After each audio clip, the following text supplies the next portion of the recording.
Bottom of inning number 7, Jack Michaels, voice of the Redhawks with you tonight. Dallas Corral, Big D producing our game. Eli Swanson, and director broadcasting for Redhawks baseball at Newman. Sydney Weisman doing her magic as well tonight. Good to have those monitoring our broadcast / telecast as the right-hander Mason Pelio stays on.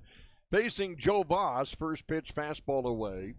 These are those innings, right? How many times do we talk about it? There's ball 2. 19 through 27. Those are the outs. And Chris Coast will be the first person to tell you championship teams get those outs. 19 through 27. Championship teams add on if you have a lead in innings 7, 8, 9. And he would know a thing or two about championship teams. Was a World Series champion in 2008 with the Phillies. Pelio misses high, 3-1. So where are the Redhawks? What's the barometer? Is it a good team? Yeah. Could this win a championship? For sure. Do they have the tools? Yes. Now you got to show it that you can do it. There's a 3-1 pitch foul back. I think you look at the arms added and the arms they have. I think you're comfortable with that. I think you look at the ability to score runs without question. I think you have that. But you have to show that and do it consistently. Strike 3 as Pelio splits the plate in half. A strikeout of Joe Voss. That is a big one here in the bottom of the 7th inning to get things going. I'm not sure.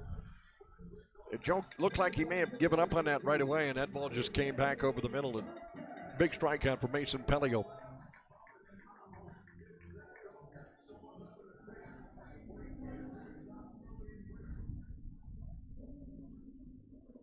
First offering, hit on the ground, left side of the infield, played by Fuentes, and Bryan slings it over to first, and Sharkus grounds out on the first pitch. Pelio 2 up, 2 down, and what we're talking about, there is right-handed action up in the bullpen for Fargo-Moorhead.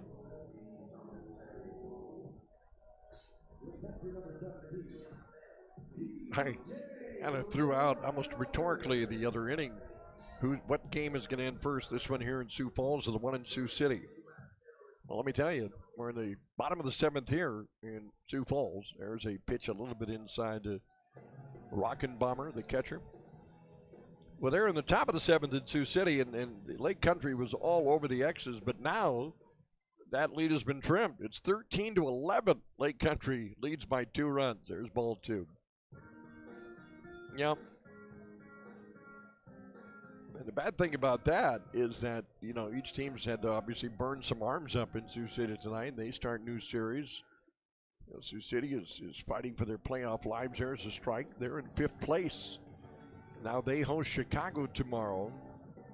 And then Lake Country, they'll return home, and they've got Cleburne tomorrow night. Pelio's pitch pulled to the right side of the infield and fouled just wide of the first base bag. 2-2 the count. We'll see some finals start trickling in soon. Winnipeg, 3 outs away from 12 straight wins. They lead Chicago 7-5. They're trying to sweep that 4-gamer. One final I can report is that Lincoln has shut out Kansas City tonight. Cam Dayton, the win. The pitch, driven in the air to right field. I think he might have got most of it. The wind pulling it down, and Lujano makes the catch in front of the wall in right field.